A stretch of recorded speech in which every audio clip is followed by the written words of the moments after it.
Welcome to Thursday Night Knives. I'm your host, Bob DeMarco. Coming up, the much anticipated Spyderco Military 2. We're going to take a look at that. The Devo Knives Growler prototype. I'm lucky enough to get that in my hot little hands. And of course, tonight is the third Thursday of June. So we're going to be doing the Gentleman Junkie knife giveaway tonight. And that is a very special knife. It is the Off Grid Knives Enforcer Limited Edition Red Dawn. Red Dawn limited edition. It is a cool knife. As a matter of fact, it's still sealed up in this box. I have its big brother and its non-limited edition version, but I wanted to save this and make it pristine for this very same night. I'll open it up and we'll take a look at it during the giveaway. But topic of conversation tonight. Hello, Dave. How's it going? Bob the Blade and Junkies, he says. That's my new rock band name. Dave, it's good to have you here, sir. We're going to talk about favorite blade shapes. I'm doing an informal poll. I even have a little sheet here. I'm going to tally up what your favorite blade shapes are and why. I'm just curious. This is something I wanted to do at Blade Show, but didn't find that I had the time to do the man on the street thing.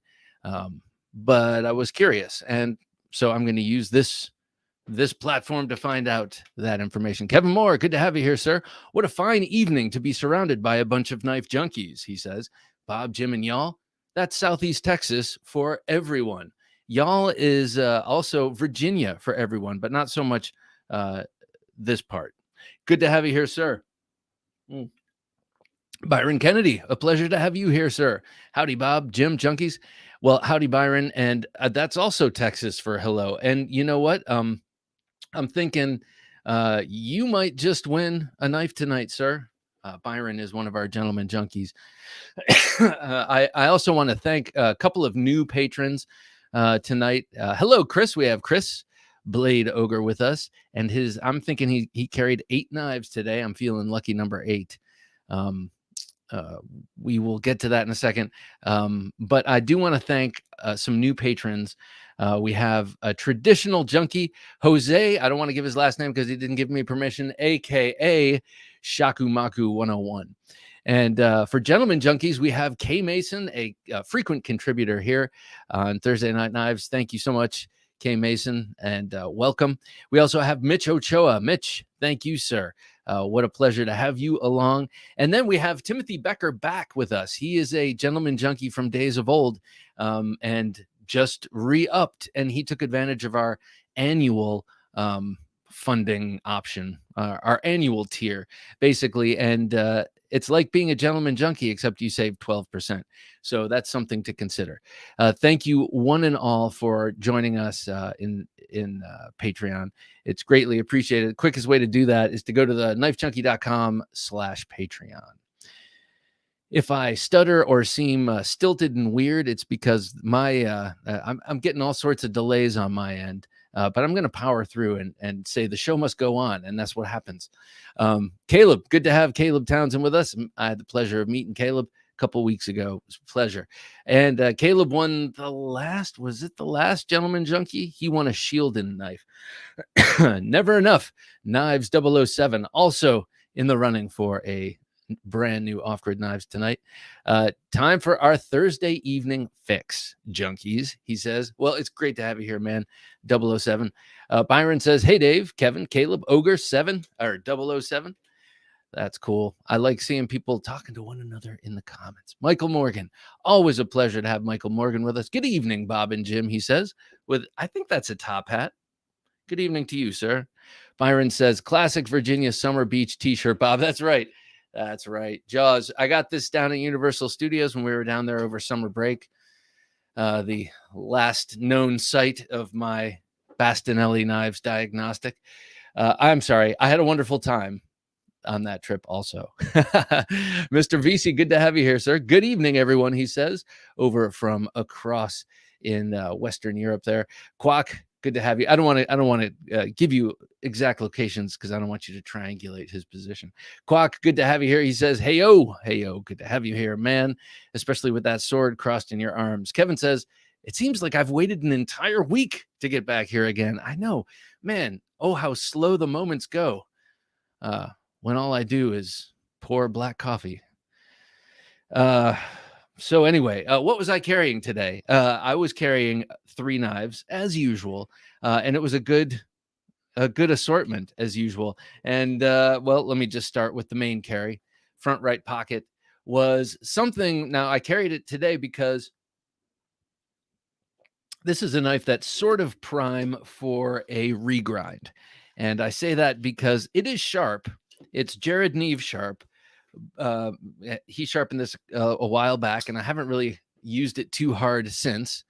And but the angle that you can get at that is not great because there's no finger choil, and the plunge grind is right below the thumb stud / blade stop. So it was kind of hard to get in there all the way up to here and get everything really thin. So I am thinking of having this hollow ground. This and 2 other knives I'd like to get hollow ground by Mr. John Miller of BGM Knives. The other one I want to get is my 640.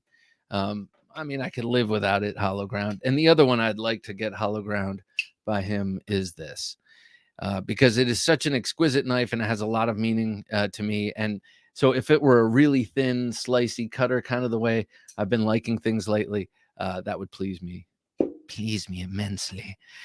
So right, that's what I was carrying. This is the DLT exclusive no choil XM18 Hinderer Warncliffe. Great knife.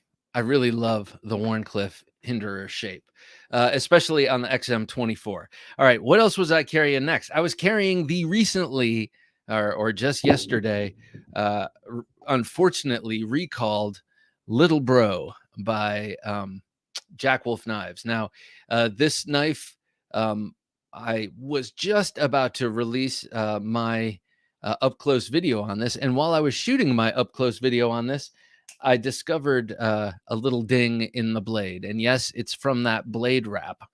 I don't know if you heard, but people who got early copies of this, myself included, of the Jack Wolf Knives Little Bro, was experiencing a little blade wrap. What is blade wrap, you ask? Well, in a slip joint knife like this, if when you're putting it back in the handle, like so,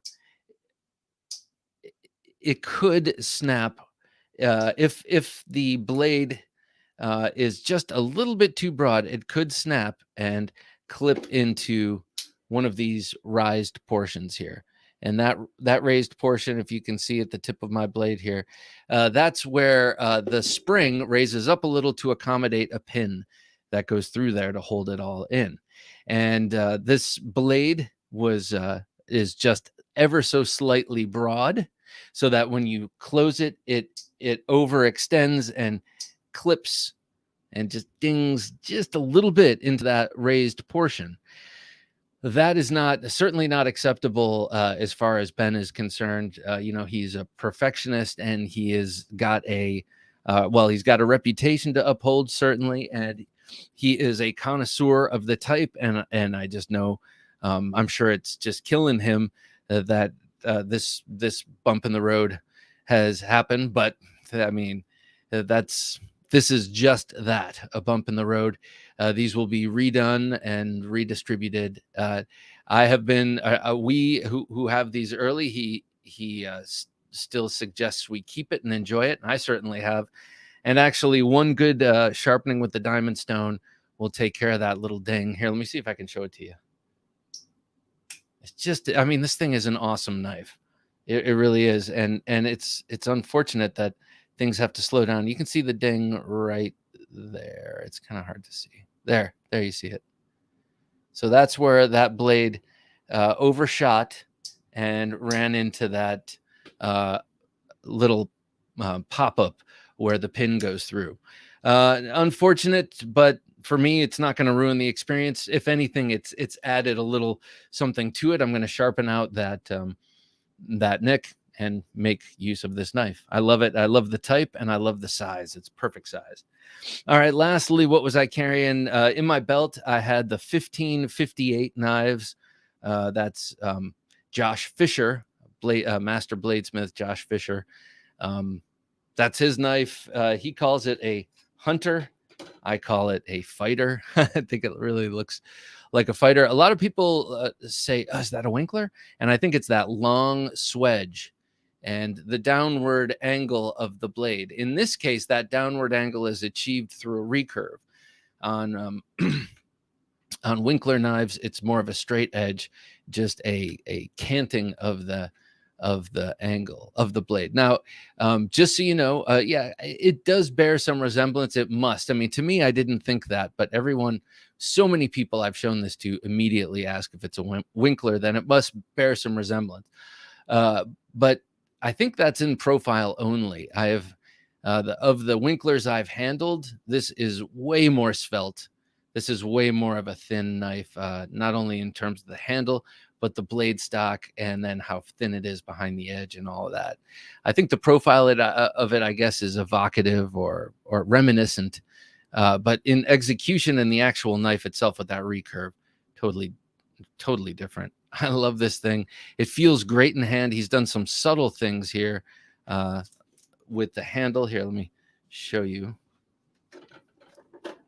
If you look at it from here, you can see the shaping of that handle, wider up towards the front, pinching towards the back for your smaller fingers to grip onto, and then flaring out at the pommel, you know, from its dorsal aspect. Just a very comfortable knife, very sharp knife. I love the recurve. I'm a recurve fan, and I have no troubles keeping recurve sharp and getting them sharp. So, yeah, I love this thing. This is what I was carrying today. What were you guys carrying today? Let me know. That was XM18, a Jack Wolf Knives boy's knife, the little bro, and the 1558 Revere. I don't know if I mentioned the name of the knife. It's the Revere.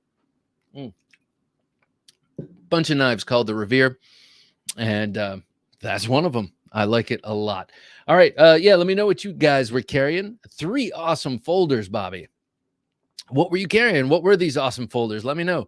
That Warney is sweet, says Kevin. Yes, I agree. I agree, Kevin. I like it a lot. You've been showing some pretty cool knives. I know you've been into your petrified fish lately, but also haven't you been showing a Praxis? I've been digging my Praxis, my new Praxis. Never Enough Knives 007 says, I have 3 BGM blades. He does awesome work. I have the Quaken. I love that knife. And that's why, like, that thin grind on my 3V Quaken is the exact reason why I want him to regrind these knives, get them nice and thin. Kane A, good to see you, Kane. He says, good evening all, and he clinks glasses. Well, I clink with you, sir, even if only in spirit. James Moore, good to have you here, James. Hello, everyone. I hate recurves, he says. Recurves, man. Exotic, you know, recurves. Okay, what about RJ Martin? What about an RJ Martin recurve? I know you must like or at least respect an RJ Martin recurve. This old sword says, today I'm carrying the Arcane Design Abyss. Very nice. In satin M390. Gray tie, blue tie pivot surrounds, and the wee curvaceous tie and carbon fiber in 20 CV. 2 very well, they're both very well, one's very angular and the other is very organic, but they're similar in their extremities in that in those cases. Beautiful knives. I saw your picture today of the Arcane. It's so nice. I love that blade. What a nice blade. I'm a sucker for any compound ground blade that includes a flat up at the front and a hollow at the back. Mike Flamian, good to have you here, Mike. Cultrotech.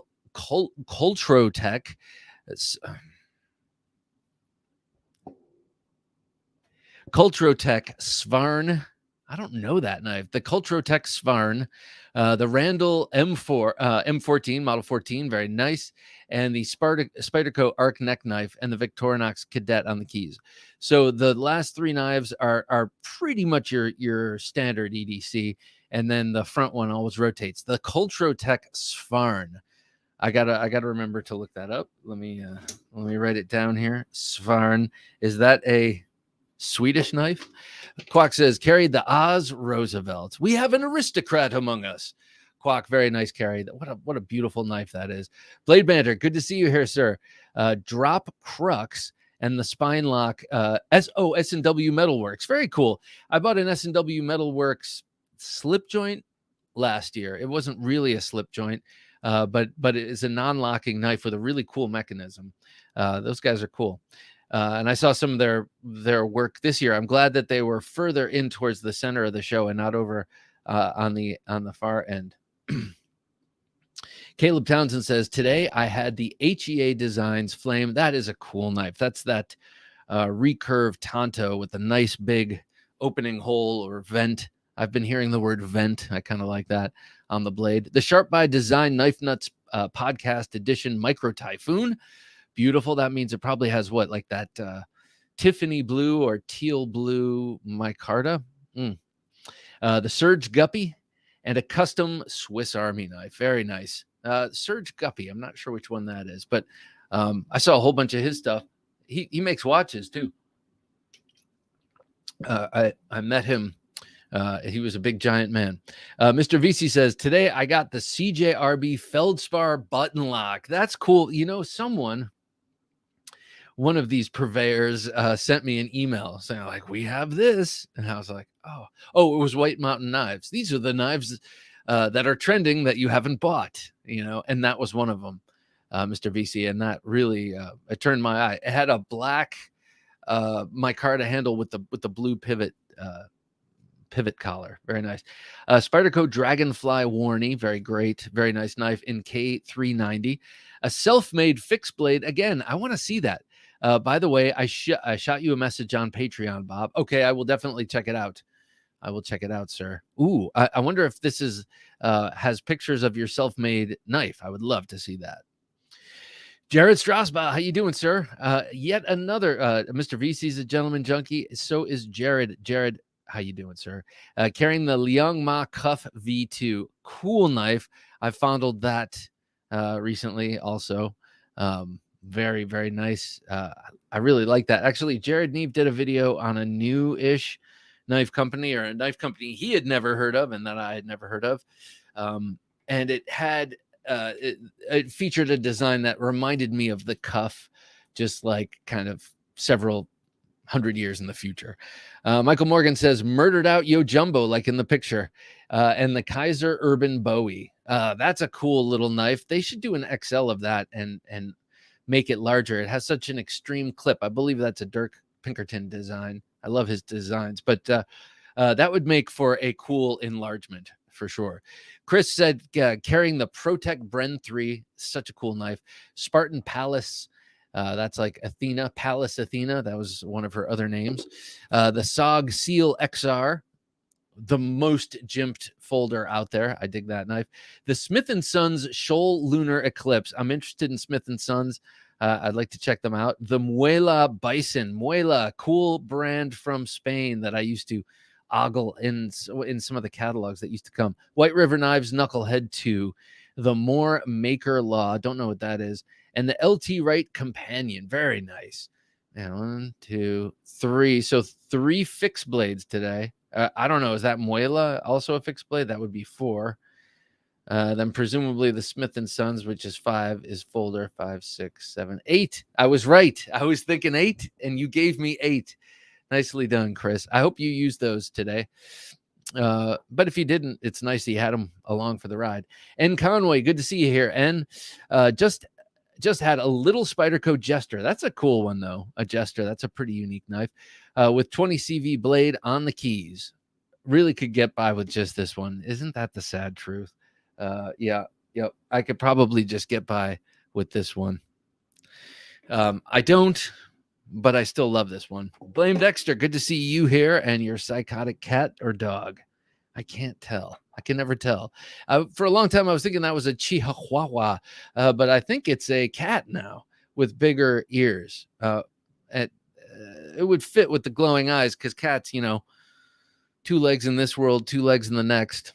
All right. Blame Dexter says the old devil's finger. I love devil's fingers. And I love what the Culbertsons have done, making them double-edged Pikal fighters with the VEF serrations. That's kind of a cool devil's finger. Oh, no. That's the sharp finger. I'm sorry. You're talking about Finch knives. All right. From the top, In 3, 2, 1. Blame Dexter. Good to see you here. The Old Devil's Finger by Finch Knives. I love that knife. I carried that just the other day. I have the red micarta. And today I bought the Bark River Knives PSK EDC. PSK. Something survival knife, no doubt. After saying I wasn't going to buy anything this month, because next month I'm getting a Glider Co. Antarctic, and the next time I'm getting the Nimble. What is this Glider Co. Antarctic? That sounds exotic. Well, blame Dexter. Don't blame yourself, sir. Sometimes you got to do what you got to do, and obviously, you just never know what's going to happen in the universe if you don't buy that knife. Think of it that way. They say you can't really prove a negative, but you can't not disprove a negative. And if you don't buy that knife, something bad could happen. Who knows? Who knows? Byron says, carried the off-grid Cayman XL. Awesome. And the sharpshooter jack. Awesome. 2 really great clip point blades and very different designs, very different profiles of those clip points, but both incredibly lovely and compelling. Never Enough Knives 007 says, blades today were the Bark River Gunny. Nice choice. Artisan Sea Snake, also a nice choice. The Off-Grid Rhino V2. I love it. That blade also reminds me of a Winkler. Yeah, me too. And the Swiss Army Knives I was about to say Tinkler. And no, I don't have to go. I did that before we started rolling. I mean the Tinker.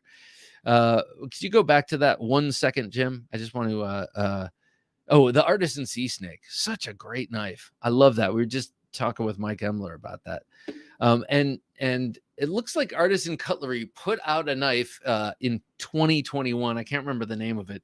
That looked like a real ripoff of the Sea Snake, like a folding version of it. And I don't think he had anything to do with it. In any case, James Moore, if I ever get a knife from RJ, I'll have it without a recurve. But I have lots of other peculiar preferences. That's right. No micarta, no animal or plant parts. I love that. On my scales, no warnies, no thumb discs. All right. Thumb discs and no warnies, I totally get. Those are a matter of taste. I guess they're all a matter of taste. They're all preferences. This no animal or plant parts on my scales is pretty interesting. So that, obviously precludes wood and ivory, like pre-ban ivory or whatever, mastodon ivory.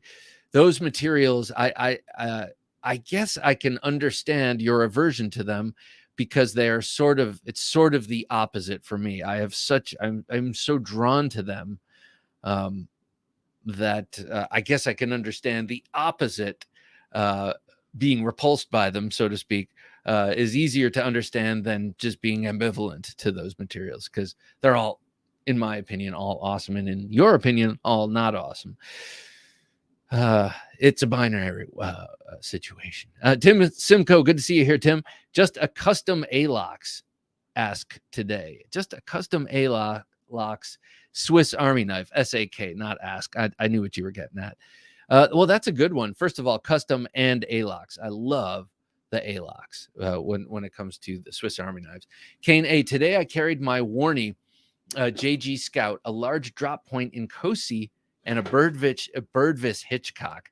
That's a beautiful combination of knives, because you've got a Wharncliffe straight edge with a point. You've got a large drop point that's like the center line blade, and then you have the Birdvis. What I mean by that, like, drop point is the most middle of the road and useful kind of all arounder, that is. And then the Birdvis Hitchcock is that cool sort of combination of the two, with the curved bellied Wharncliffe. Very nice, sir. Very nice, especially the Birdvis. Aberdeen Blade says, well, first of all, good to have you here, Aberdeen. Kaiser Hick Cup. Oh, yeah. Come on, Kaiser. Really? There's nothing else? Nothing else. Scorpion, the Cumulus, maybe there, who knows? But the Hick Cup is so bad. Go back. I'm sorry, Jim.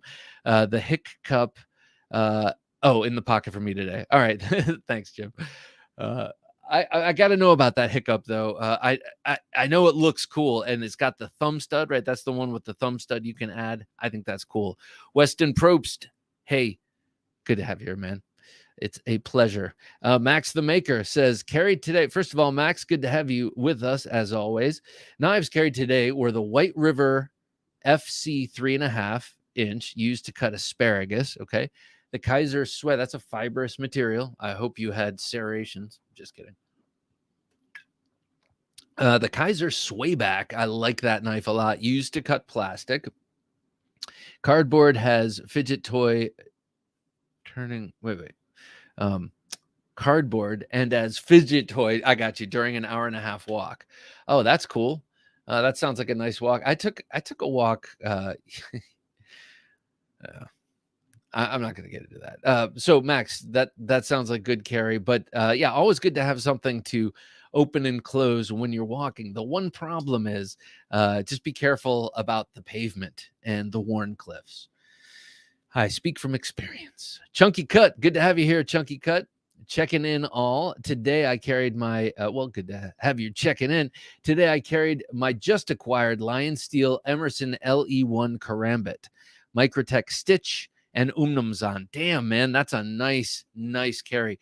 That Emerson, I checked it out at Blade Show. Beautiful production. Too big for my hands, unfortunately.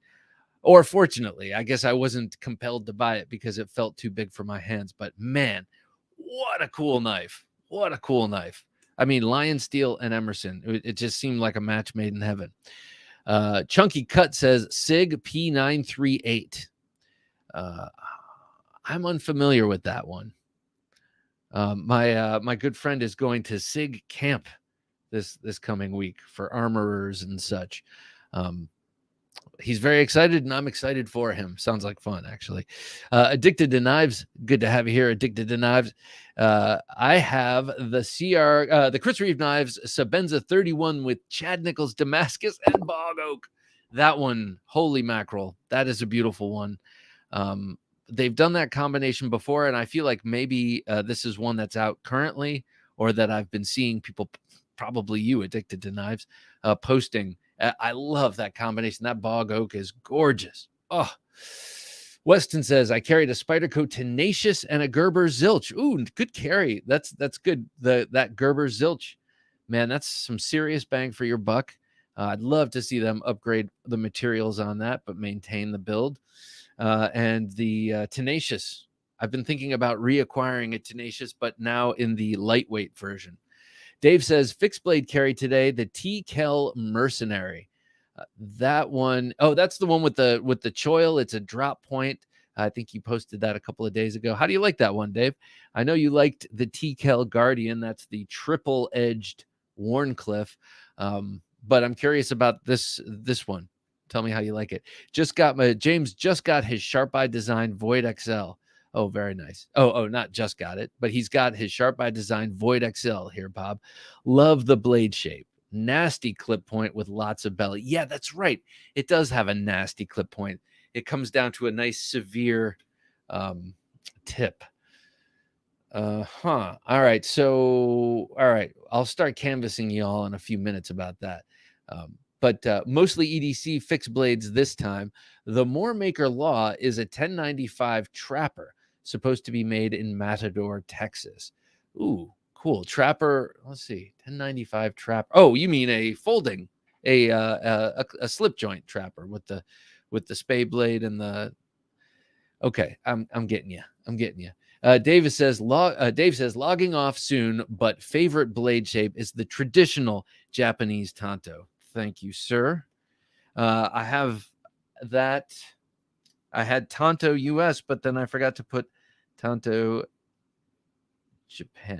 Japanese. Okay. Thank you, Dave. You have a wonderful evening, sir. And if you don't already follow Dave, the Sold Sword Blade Reviews, you got to go check him out. Pretty much daily content. Awesome blade collection. I hear Little Bird says that one of these days he's going to purge, and I'm going to be waiting there drooling to see what I can get.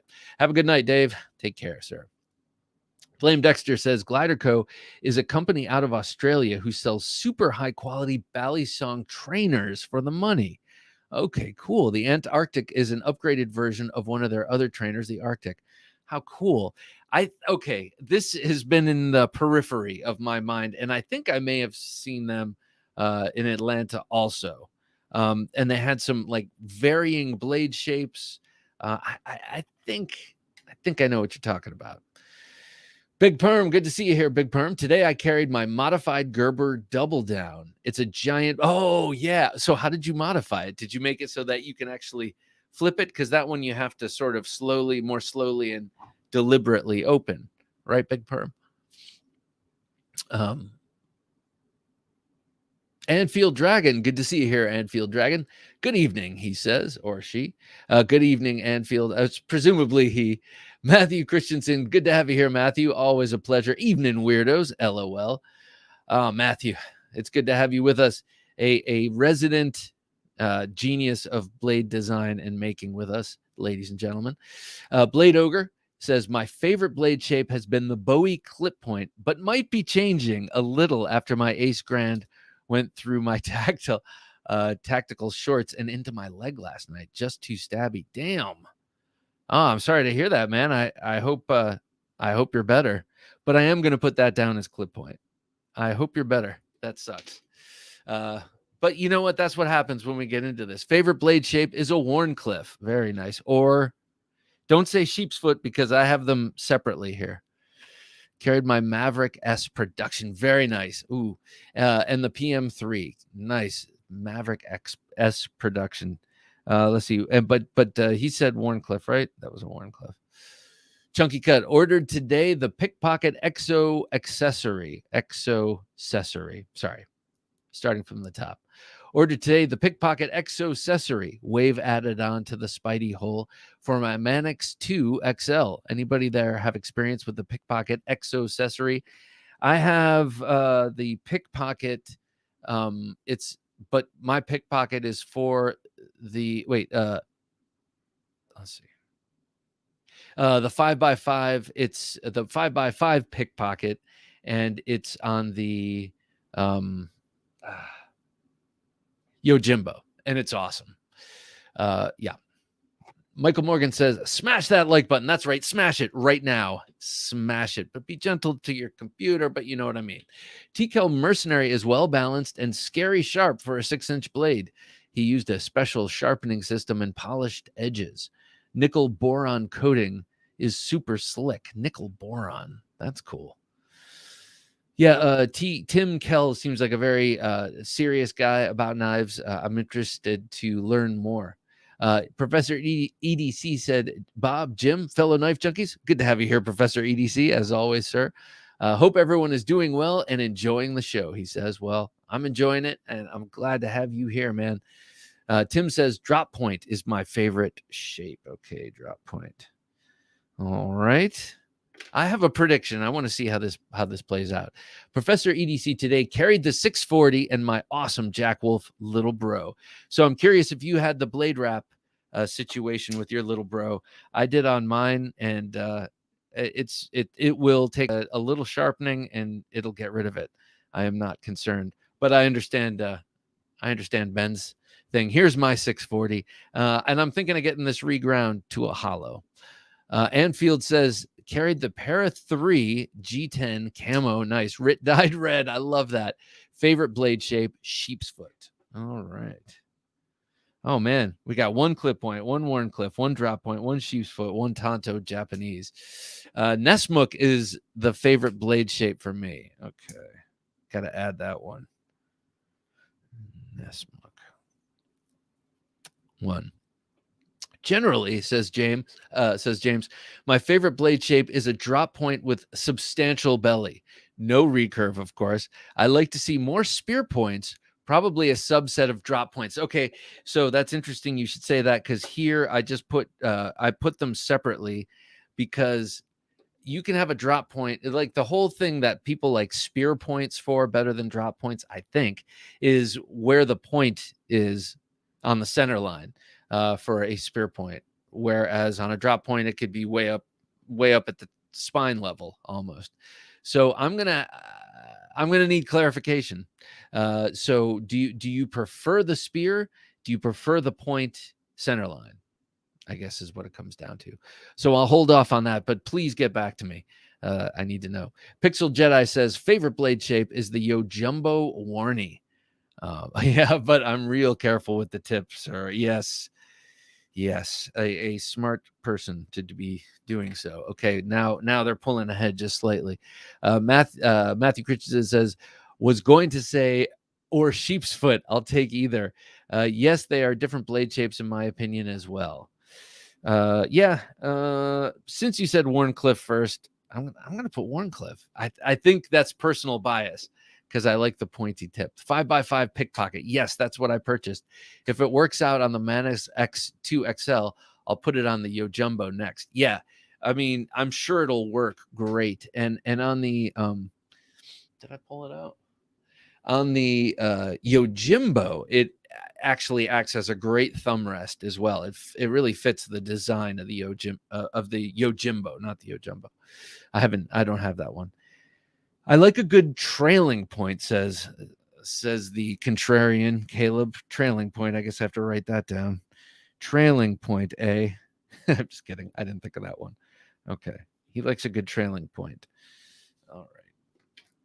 Michael Morgan says favorite blade shape, anything with a sharp. Michael, I'm gonna put Warncliffe. If you don't say anything in particular, I'm gonna put you down as Warncliffe because of your avatar. All right. So you need to be specific, sir. Carried my Adamas Auto. Nice. That's a sweet knife. The Spider Coast Siren.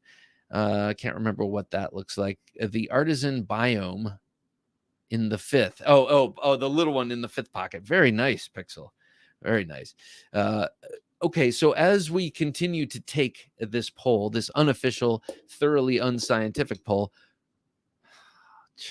Okay. All right, Sponto. I am not doing anything with a harpoon, but I think Sponto or Spanto merits its own category. So what's the poll? Favorite blade shape? Sorry, Professor EDC. Yeah, what's your favorite blade shape? And if you want to let me know why, I'm here and I'm willing to listen. All right, let's open up this Gentleman Junkie giveaway knife and take a look at it. Blame Dexter says, I like mean-looking Warncliffes. I do too. And sheep's foots and Tontos. Pretty much if it looks cool. All right, Blame Dexter. I need you to just auger down and choose one. Like if you really had to choose one. So right now you really do. You have to choose one. Let me know what it is because this is going to be a tight race, and I want to know. I have my reasons. Overall, I would say drop point, but also a fan of the Tonto, both Japanese and variants and clip point. Oh boy. All right. So since you said drop point first, I'm going to put you down as drop point unless you rebut that. Okay. I'm with you. Warney is, yeah. Mm-hmm. I agree. I love a nice Warney, but at the same time, I also love a nice American Tonto. Byron Kennedy says, for the vote, tally me for clip point Bowie. Very nice. Okay. Clip point Bowie shape. Great drop point is hard to beat though. For overall use. No doubt about that. Here, so this knife has what I consider, I like it even better than a Warncliffe. Some less than sane individuals prefer to call it or less than imaginative individuals prefer to call it a reverse Tonto. But I call it a bellied Warncliffe. Flip Flat, how's it going, sir? Good to have you with us. Carried a Civivi Praxis. Oh, yes. I love that knife. I just recently discovered the Praxis for myself, just like I discover lots of things long after they've been out. And the BPS Knives B1 Spear Point Fixed Blade. Favorite blade shape is probably a clip point. Thank you. Thank you for that, sir. Let me show you this Praxis. I just got this a couple weeks ago now. And okay. Drop point, says Michael. Thank you, Michael. Thank you. You've done me a great service. I love this thing with the wooden handle, the Praxis. What a great knife this is. Why did I sleep on this? Oh, because when they first came out, they had the goofy gold liners. And I think that turned me off for a while. Pixel Jedi says, do we only get one vote? Yeah. Only because if I give you two votes, then I'm not going to know. Then I would have to do another sheet for everyone's second. Sinister Knife, good to have you here, Sinister Knife. Been checking out those regrinds of. Oh man, you got to check out Sinister Knife's Instagram. He does some really cool experimenting with blade shapes on the Demco knives. Very cool stuff. And regrind. Plus, he's working on his own knife, which is also awesome. Good to have you here, sir. Let's crack this open. I like this. I like the plastic it's in. I love that sound. It just sounds like new and untouched. A Slycraft 725. Good to have you here, Slycraft. Warncliffe and Sheepsfoot. I'm going to go with Warncliffe unless you rebut this because you mentioned it first. Because I can only accept one, and I have Warncliffe bias, so I'm gonna do that. Cold Steel style Tontos. Addicted to Knives says, all right, that's great. That's a U.S. style Tonto. We have one Japanese style Tonto that was from Dave, and then the Sponto, which is something Rick Hinderer made up, but it's an awesome blade shape. I have one right here. If you're unfamiliar with the type, this is a Sponto. This is actually my pork fat Sponto because I cut some ribs with it, and you can see where even though I've hit it with some rubbing alcohol and other things, the micarta has stained where the pork fat got on it, and is lubricating this pivot quite nicely. I gotta say. So that's a Sponto. It's like a half. Tanto, half spear point, and you've got the flat grind there and the hollow grind on the main. At least that's how it originally came, and I had mine reground for that. Kevin says, left pocket is the Quill XL. Awesome. The CMB Predator in orange. What a cool knife. Jared Neve had a lot of great things to say about that, and I had a chance to check those out. Very nice knife. The Spyderco Rhodey in gray. The right pocket is the CRKT Ritual, that big giant shamshear, pocket shamshear. And the Swiss Army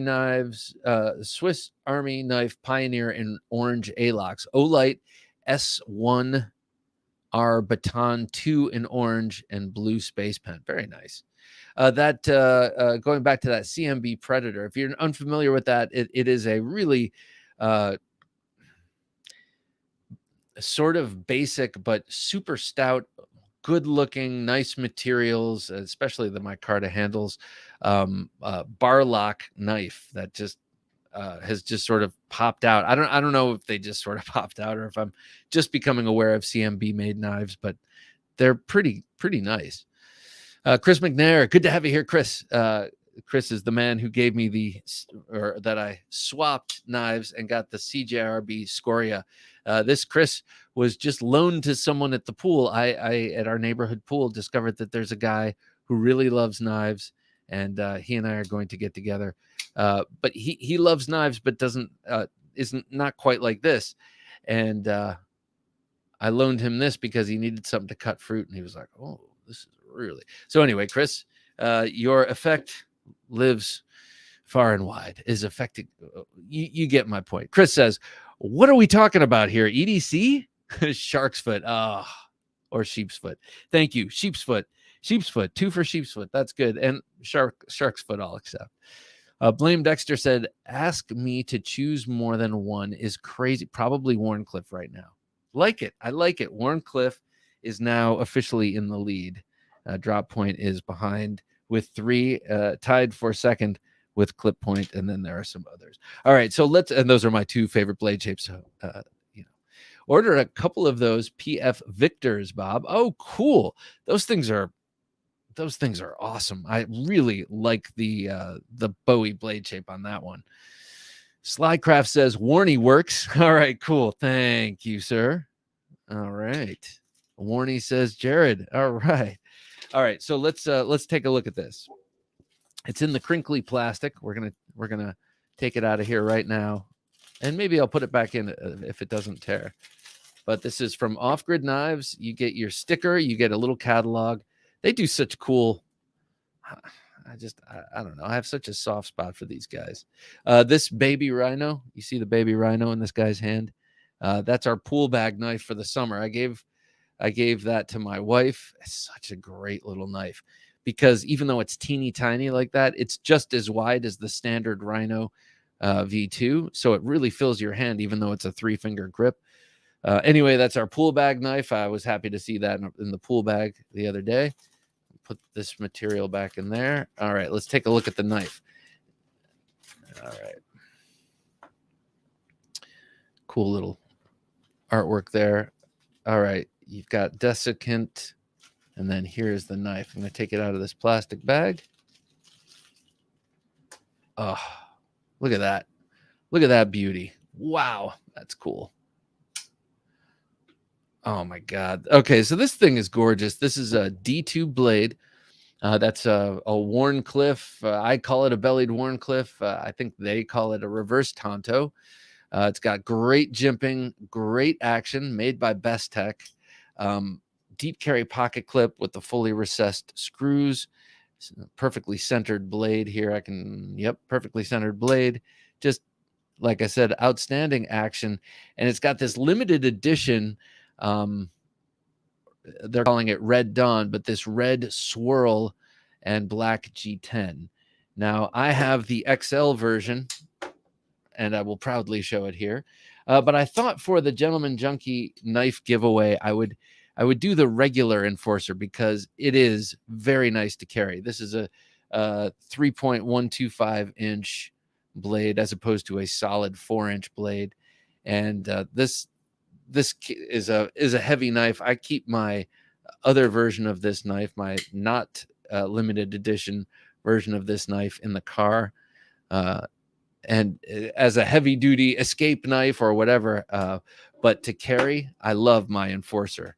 I have mine over here somewhere. Yeah, this is the regular one, the black one.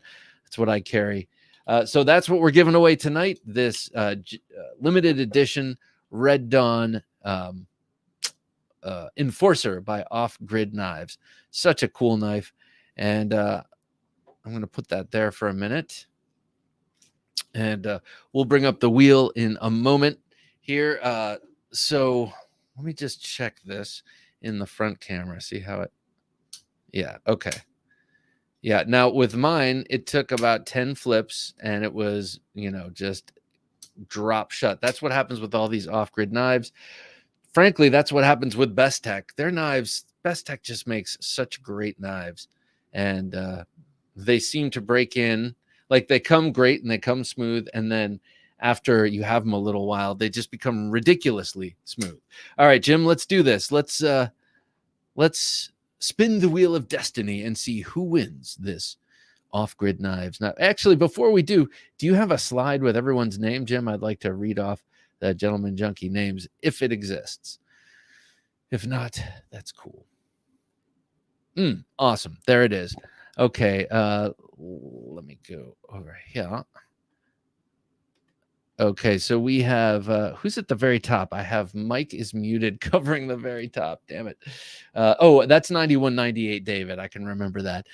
We have 9198 David, Ben Belkin, Byron Kennedy, Caleb Townsend, Edwin Callow, Ezekiel Yates, and Jonathan.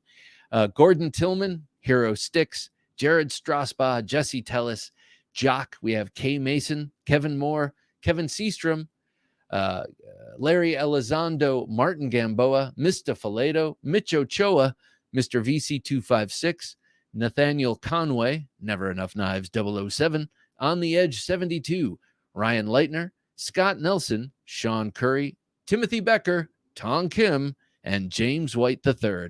Thank you, one and all. It's so appreciated. The fact that you would support this show with your hard-earned lucre. I really, really appreciate it. You can see the traditional Junkie is $3 per month. The Tactical Junkie is $5 per month. And the Gentleman Junkie is $10 per month. And each one of those tiers gets you exclusive content and stickers and other stuff. But the $10 per month gets you, the Gentleman Junkie level gets you entered into this knife giveaway. Also, as I mentioned earlier, you can do an annual and save 12% on any of those memberships. So there you go. Okay, so let's do this now. Let's spin and see who wins. In 3, 2, 1. spin. Oh, yeah. I'm not even going to look until it stops. Has it stopped? Oh, shit. Jared Strasba. Congratulations, Jared. You are the winner. I'm going to write you down here. Jared Strasba. Awesome. Congratulations. And he happens to be with us here tonight, so that's cool, too. Congratulations, Jared. You have won the Gentleman Junkie knife giveaway for June. And this will be your knife, sir. This is your knife. I am just holding it in my hand, but I will get it out to you post haste. Hopefully tomorrow, but we'll see. Usually Saturday ends up being my post office day. All righty. This is going back in, and I will package this back up and get it over to you post haste. Just make sure you email me your address. I should have it from way back when you first signed up, but in any case, thank you very much, sir. Greatly appreciated. And thank you one and all, not just to Gentleman Junkies, but to all supporters on Patreon of the Knife Junkie podcast. And then finally, thank you all for just watching and being here and talking to me and spending your time here. It's so greatly appreciated. Quack says Tonto or Tanto. It's Tonto. And that's what I'm going with from now on. Dave set me straight with this a little while ago. He said the Japanese say Tonto. So that's what I'm saying. Tonto. Even though Tanto is kind of what I always came up with, because when we first started learning of the Tonto, we didn't want to say Tonto because we didn't want it confused with the Native American sidekick of Hi Ho Silver. What the hell is his name? Oh my God. What's his name? You know who I'm talking about. The cowboy. Okay. Hopefully I get something in the comments somewhere or long Silver, Hi Ho Silver, away. Who was that? The Lone Ranger. Okay, sorry. Reminded me of our president right now. Okay, Jay McConnell, good to have you here, Jay. Thought I was a drop point or clip point guy, but I think those warnies have won me over. Don't slip out of cuts and have useful points. Me too. I agree. And you know what? It even covers the tactical realm of things, because that Warncliffe is a pretty nasty shape. The way it doesn't slip out of a cut of cardboard, also it will bite and continue to bite into whatever else you're cutting. So Warncliffe, just as I thought. Professor EDC says, favorite blade shape is, I'm between Tanto and drop point, but if I had to choose, which you do, just one. Oh, but wait, there's the California clip point and GECs. That's just incredible, man. Tough. Okay, so all right, Professor, I'll give you a little more time, but only a little. And it would, even if you're thinking of a California clip point, and that is your answer, it's going to go down as clip point. Just so you know, we're not going granular, except with American Tonto and Japanese Tonto. Clip point for me, says Quack, especially one like the Chris Reeve knives. Yes, I'm with you on that. It is a very, very subtle clip point. People don't tend to know this, but when you look at a Sebenza, you can see it. It's a clip point, and the clip starts right here. That's where the clip starts. You don't have a swedge, but you do have a clip. It's just subtle. Classy. James Moore says, can I take away a point for Warncliffe for being my least favorite? No, sir. No, sir. All you can do, this is only a positive game. We cannot take away. Like I might, if I were to, I would take away from Cleaver. I get why people like cleavers, and there's some pretty creative and interesting ones out there, but the way I see it is, if it doesn't have a point, it's half a knife. Grim Reaper, good to have you here, Grim Reaper. Every time I say that feels weird, but I know who you are. Well, I don't know who you are, but I know you're not the Grim Reaper. Then again, who knows? He might be on social media. Anyway, drop point for the win. All right, drop point. Thank you, sir. Thank you for your decisiveness. Much appreciated. Shane, good to have you here, Shane. Hey, guys, he says. So, Shane, what's your favorite blade shape? Let me know what that is. And if you want to let me know why, and you think it's some of my business, let me know. But I'm curious. I'm taking this unofficial, unscientific poll here. I want to find out what people like best in terms of blade shapes. I think I'm in the Warncliffe camp or the clip point camp. It's hard to pick one. And I know you're all saying you're making me pick. Well, I will pick. I will pick. Insingo, sheep's foot, normal and modified. All right. So first of all, hi Kurt Singer. Good to have you here. And I see what you mean. I do like the Insingo sheep's foot, whereas because you could still thrust with that sheep's foot. I mean, with that Insingo. And in other words, you can use that point to cut into stubborn clam packaging or whatever it is. So I do like that version of it. So I'm going to proudly put sheep's foot down. That makes 3. Funny, no one has mentioned reverse Tonto. Huh. Shane says, my favorite blade shape is whatever the CKF Evo is. Geez, what is that? It's a modified... That is a modified clip point.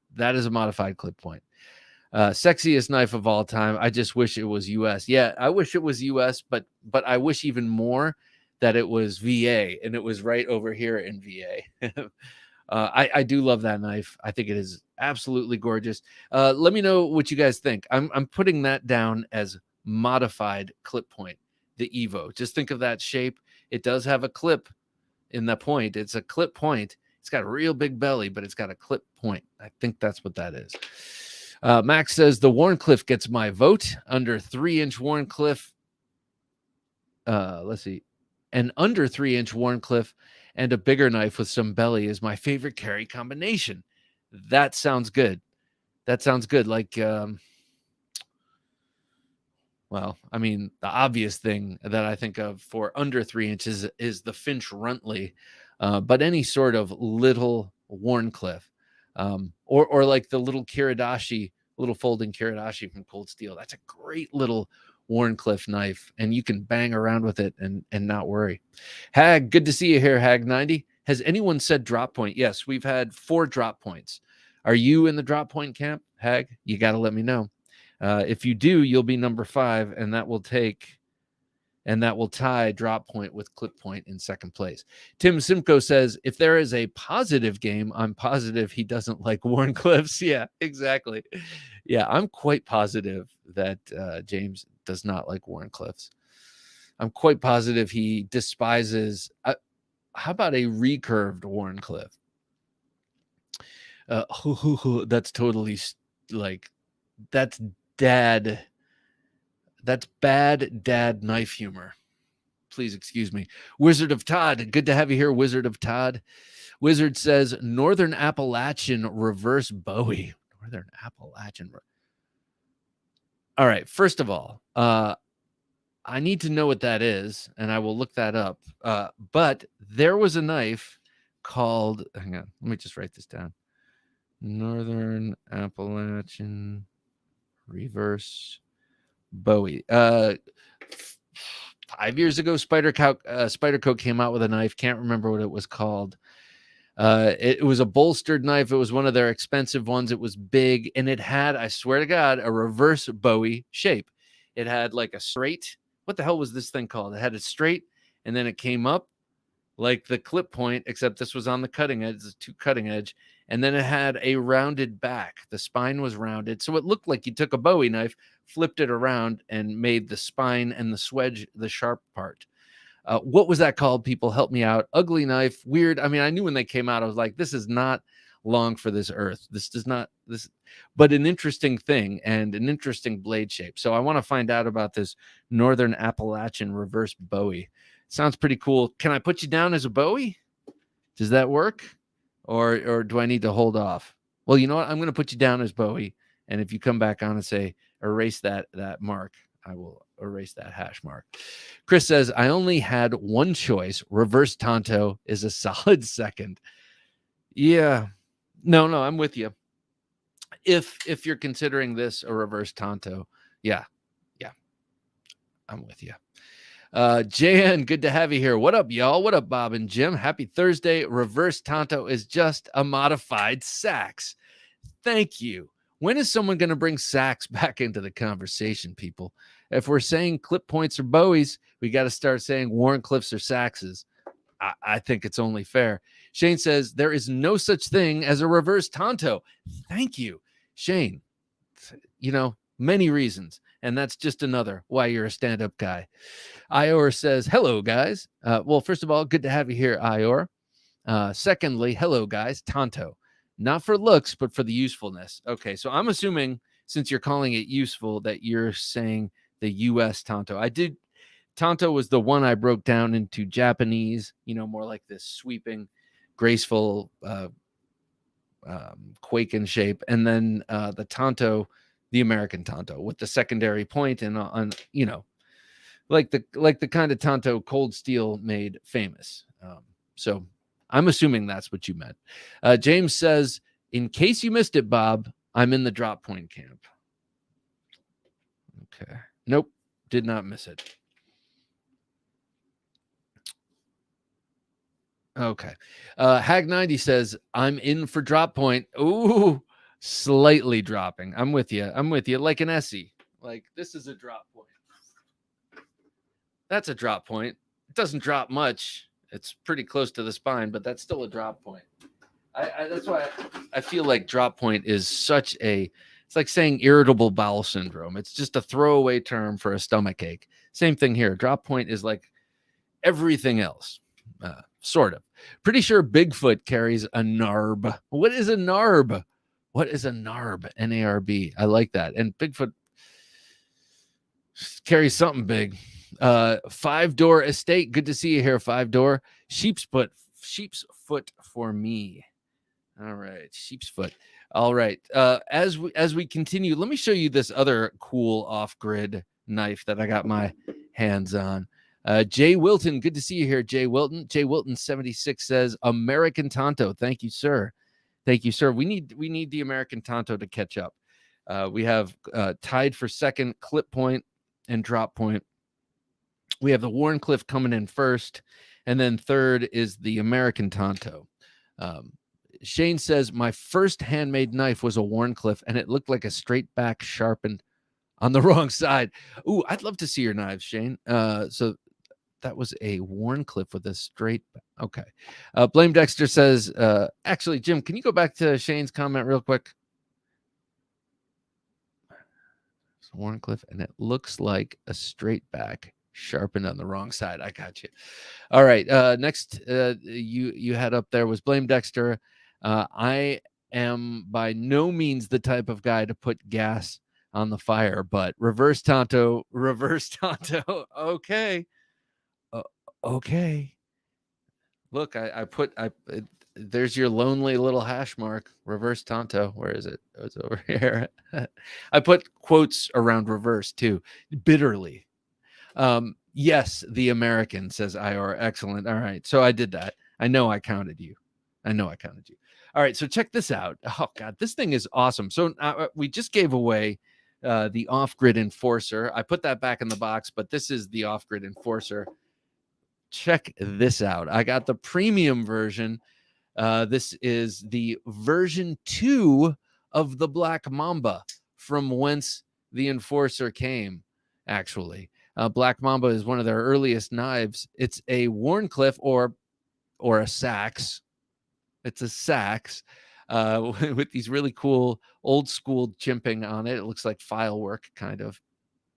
M390 blade steel, super thin behind the edge, sharp as hell. Great action on this. Look at this black wash titanium handle, dimpled on both sides. This thing is awesome. Where's this? What? Why is no one talking about? This is a great knife. So you have a deep carry loop over pocket clip with the screws obviously recessed. All the V2, all the version 2s of the off-grid knives now are made at Best Tech. They used to do some at Best Tech, some and the premium ones like this by We, but Best Tech is just crushing it with everything they do. So he brought it all under one roof and has everything made by Best Tech, including his Elite series. That's the premium line. And man, they did a great job with this. I love Best Tech. You know, I go on and on about Best Tech. But here is just another example of their incredible work. And also another example of Carrie's awesome design. This feels so good. Now, look at this. Slightly smaller than the Enforcer, just slightly smaller.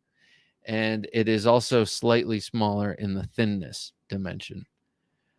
So I'm a big fan of this Enforcer, and this is this is around, I think, the $70 mark, $70 or $80 mark, with the D2 steel and the bearings and the G10 and the milled outliners and such, and the great action.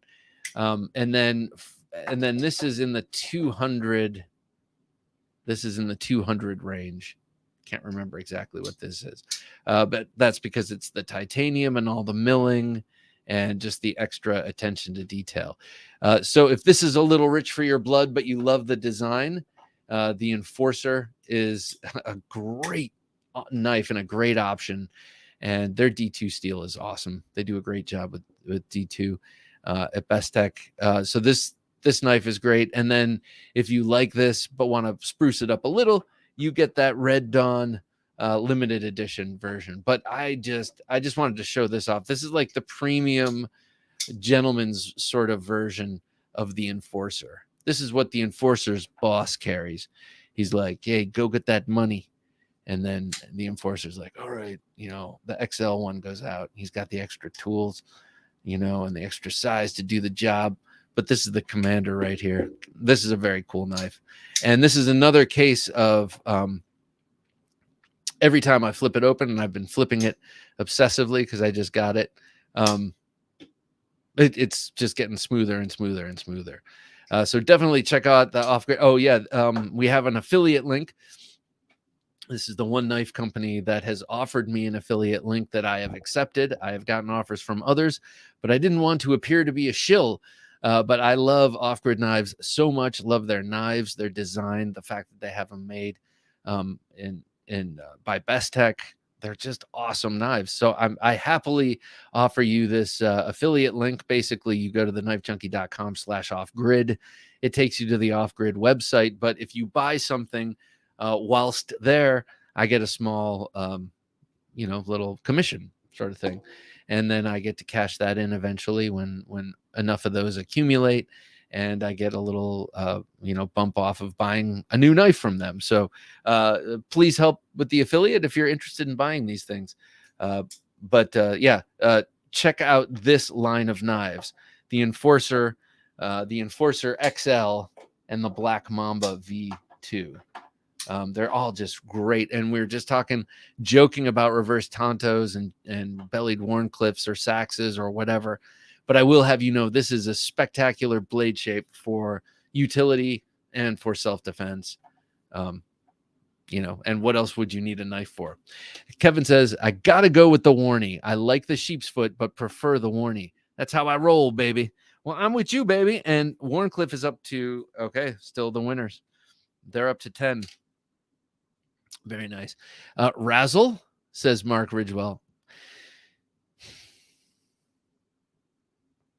It is a very, very, you know what? If I'm putting Trailing Point and Spanto, I'll put Razzle. That is a pretty decent. I didn't think of that. But is that a vote for Razzle? I'm putting you down as a vote for Razzle. That knife has a lot of utility, that blade shape. I wouldn't mind getting a Razzle, except the clip. I just do not like the clip on the spine thing. Sinister Knife says North Appalachian Reverse Bowie Narb. I'm not getting this, and I'm seeing tears come out of your eyes as I'm really missing a joke here. Narb. Is it just? You got to let me know. JN says I enjoy blades that defy easy description too. Yeah. Here's one. Like, you could call this a clip point. You could call this a reverse Tonto. You could call this a bellied Warncliffe. You could call it a modified sheep's foot. Well, you put modified in front of anything and you got something. But yeah, I see what you mean. I like blades that defy definition. The 0055 by Gus Cecchini, the airborne model by GTC Knives, and also done by ZT. What the hell is that? It looks like a stealth jet fighter wing or something. Professor EDC says, I tried so hard to get a black mamba, but they just didn't ship my way. Ah, shoot. Love that blade from back then. Hey, if you want to buy one, drop ship it to me and I'll send it to you. That's too bad. King Snake Jake, good to have you here. Good evening, Mr. DeMarco. Hello, everyone. Well, good evening to you, Mr. Jake. It's good to have you with us. What's your favorite blade shape, Jake? Let us know. And no, no Warncliffe sheep's foot drop. I need one. Shane says, I almost bought the Enforcer, but realized it's just like my Crag. I ground the swedge off. The Crag. That's the big CJRB. Oh, so you made it look like the Enforcer. That's cool. James says, are you calling a blade a sheep's foot if it has a belly? Seems like a lot of them call sheep's foot don't have a completely straight edge. Yeah, so I usually, if it's a Warncliffe like or sheep's foot like blade, but it has a belly, I usually say bellied sheep's foot or bellied Warncliffe, so as not to be inaccurate. But in this case, to me, sheep's foot, I'm definitely just thinking of that rounded spine and basically no tip. But yeah, so good point. If it's that, but has a belly, I will make sure I call it a bellied sheep's foot because, well, that's what it is. Sinister says, just the acronym. I'm wondering if the NARB is as rare as Bigfoot. Man, the ever elusive. I'm a drop point guy, says King Snake Jake. All right, here it goes. Drop point. All right, let me show you this. This is awesome from Colin Maison Pierre and Kevin Johnson. You know him as Kev of Lefty EDC. Their knife company, Devo Knives. They have some prototypes in, and they had two companies do prototypes for two models. And this one is called the Growler, and they had two companies do it. This is their preferred one, and this is a prototype by Shieldon Knives, and this knife will be a White Mountain Knives exclusive. This thing is pretty damn sweet. This is the Growler. I do not know the blade steel. Unfortunately, right before we started rolling, I tried looking around. I didn't have time to watch any videos, but I was looking at their Instagram feeds and stuff. And I don't know what blade steel they're going to go with. I think it depends on availability and what White Mountain Knives wants and how Shieldon works and all that. But we gave away a Shieldon knife. We've given away two Shieldon knives here over the past year. They are very well made. Chinese manufactured knives, and I did not know them as an OEM, and I thought they were just their own company, and it's cool to see them doing OEM work because they have really brought to life this beautiful design by Kevin and Colin. Now, what do I like about this design? I everything. It's a very comfortable. It's got great ergonomics. It has no finger guard. This is not much of a thrusting knife, though. It does have this beautiful choke up point, kind of a 50-50 choil, but it's graduated downward and puts your fingers on a slightly stepped down plane. But if you're all the way back here, you've got a lot of knuckle clearance for certain kind of cutting, like cutting board cutting and that kind of thing.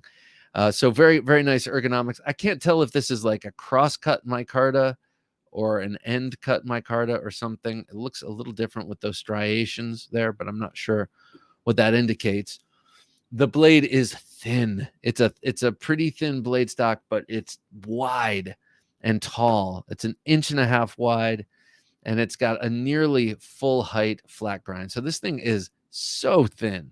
Yeah, I mean, it really gets really thin. I've used this, you might be able to tell. I've used it a little bit just to cut open some packaging, some Amazon packages. And what I really liked about using this, besides the fact that it's so thin and sharp and polished, that polish really helps it slip through materials. This thing like glided through the atoms, between the atoms. It just seemed like really thin, and like the packaging I was cutting through just couldn't. There was no resisting the edge. So very great cutter. I love that big long belly. It's gradual, and then it's at first almost straight, but it's bellied down here, and then it goes more extreme, and then it terminates at a tip that sits just above center line. So I'm really happy they put that tip there. The tip does not have a swedge, but it comes to a nice strong point there, and that tip can actually be used. When I looked at this knife when I first got it, I was aware that the blade had a tip, but I was not really thinking about that as a useful element, because I was so taken in by how broad and flat and thin, how broad and thin the blade is. I can't tell if it's a really gradual hollow grind or if it's thin, really thin flat grind. But I was so dazzled at how I could imagine it cutting, and then started cutting, but really liked piercing with it, piercing into the material to make my cut. That tip worked great. Really nice action and bearing action on this. I find personally that the opening hole is a little too big for me. I tend to, with this knife, I use just the fat of my finger and it flies open. In other words, I'm not getting the fingernail in there at all. When I do like a Spidey flick on a Spyderco knife, I'm using my finger gets in there.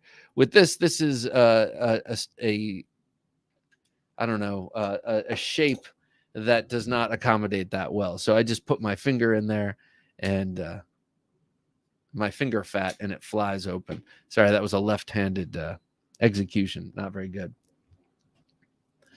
So I'm not sure what this is going to run, but I think this is a more high value version of one of their designs. They have prototypes out for another one that looks like it's what is that called? The Mash. I think they're all sort of beer related names. The Mash is a knife that I think is a little bit more premium, sort of like the Stout, their first knife, which was a titanium bolster lock with 20 CV steel and the works. So I like that they're making something that is a little more within reach to more people. I'm not sure, again, like what I said, the price point will be, but it's manufactured by Shielded Knives, and it has more humble choice of materials. That's not to say that it isn't totally sweet, because I love micarta. I love this material. I love this blade, how it's polished. Really nice knife here in the Growler. Also, I have to mention, I like that they didn't go with the wire clip here.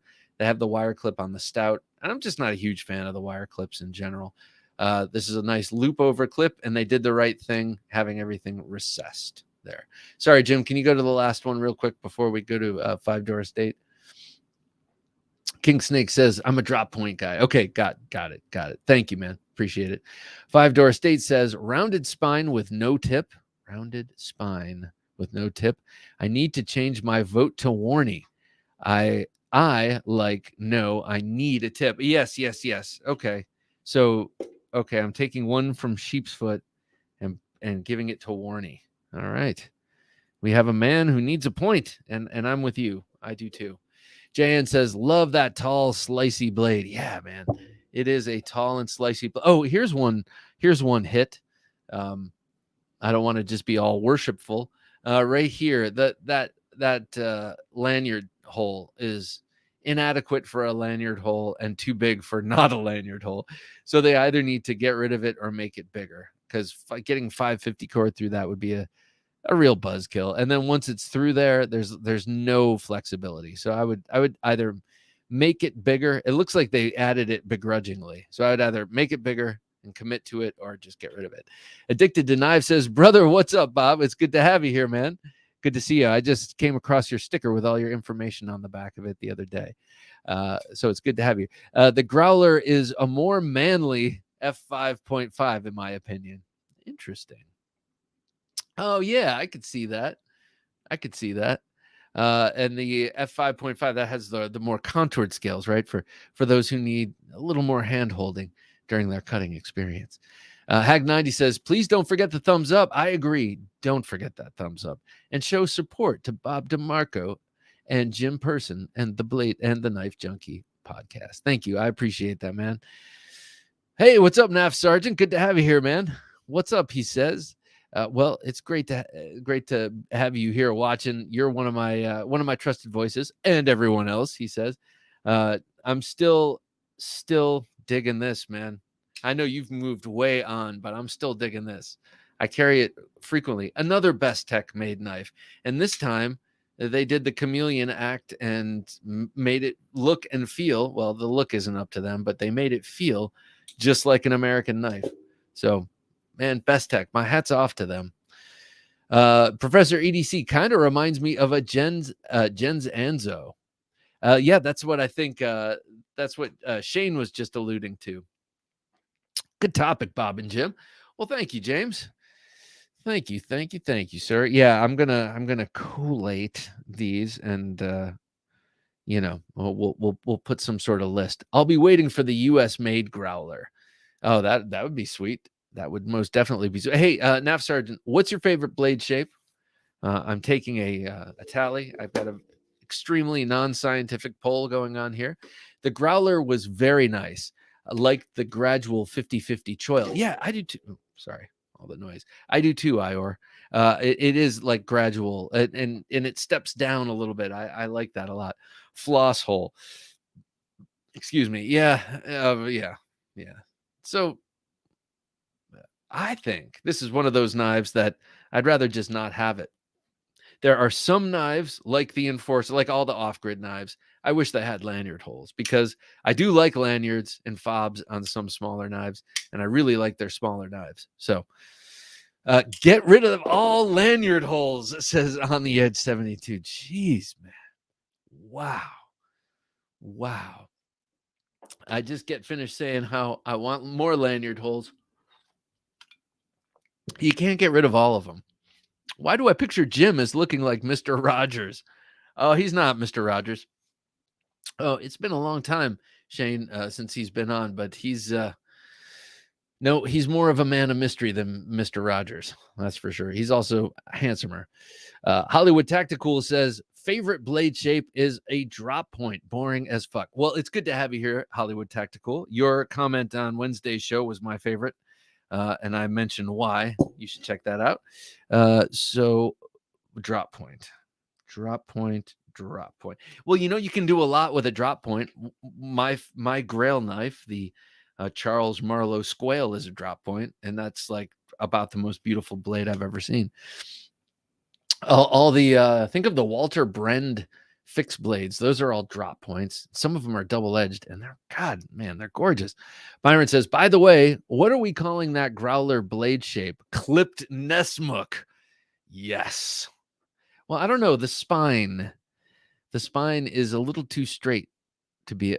You know what? Clipped Nesmuk will do until something else gets here, because actually the overall shape might even be evocative of that. Some of us actually need a lanyard. What do you mean by that, Shane? I like a lanyard, like just for fun, but what do you mean by need? Do you mean in terms of doing a job where you can't afford to drop your knife? Like I know some people who work on boats use lanyards, like long lanyards, so that if it drops, it doesn't drop all the way in the drink. So let me know what you mean by some of us actually need a lanyard. Curious. Mystery Rogers. Yeah. Mystery person. He's not persons. Bob, I noticed in the Blade Show pics, your guns were on full display. Yep. That's right. My guns were on full display, baby. Well, I learned my lesson last year. I was wearing kind of nice shirts all last year, and I got hot and they all rode up. So I was constantly spending the whole day pulling my shirt down. So I was like, I'm going to wear a t-shirt, and I did. But Jane, I mean Shane, thank you for noticing. Uh, they're more like pea shooters, but you know, I appreciate it. Let's see. So Devo Knives got the Growler prototype. We looked at the Black Mamba. Okay, so now a little bit of knife life news. There are two knives out that excite me. One, I'm glad is small. It's a 3.225-inch blade. Well, let's get right to it. It's actually the new Giant Mouse Nazca, named after the Nazca lines in Peru. You know, those big giant glyphs invented by some ancient or created by some ancient people. A lot of people speculate that it's to steer in the UFOs because you can only tell what these glyphs are from the sky. You look down and you can see these giant monkey shapes and different shapes. So that's what this is named after. Now, I think that this is probably the nicest, the best looking, in my opinion, giant mouse. I just think it's wicked looking. I love that clip point. I love the swale on the back for your thumb. I like the continuous belly, but you got that nice point just north of center line, and that handle looks really comfortable and nice. I like that it's not curvy necessarily on that bottom portion, but you can tell your hands just gonna fit on there very nicely. And then it's got this sort of bar lock thing. I love it. It's 3.25 inches. Thank God. If this thing were 3.75, if this were a half inch larger, I'd feel obligated to buy it. So maybe please don't make an XL. Maybe I should just be grateful that they haven't done so already. What are they calling this crossbar lock? I think they're just calling it a crossbar lock. Yeah, we got micarta scales. They also have a titanium version of it. I went so far as to go to the Giant Mouse website just to lurk around. And yeah, it's not an inexpensive knife for sure, and it gets more expensive when you go with that full tie version. But just a cool knife. I'm really happy to see it because I like the idea of Giant Mouse, but their knives don't really turn me on. I mean, I trust that they're awesome. They look handsome enough, and I like the gentleman responsible for it, but I've never been tempted. This one is a temptation, is what I'm getting at. Oh, speaking of temptation, this is something I like. I can't remember being excited about a new Spyderco since the Yo Jumbo. The Yo Jumbo was the last one. I was like, yes. And this is a retread. So they're taking the military, one of my favorite large knives, the only knife of only one of two knives that I've given a dispensation for this tip down only nonsense. When they've had the power in them all this time to just put a little metal plate down here and be able to mount the clip down there. They just didn't do it forever.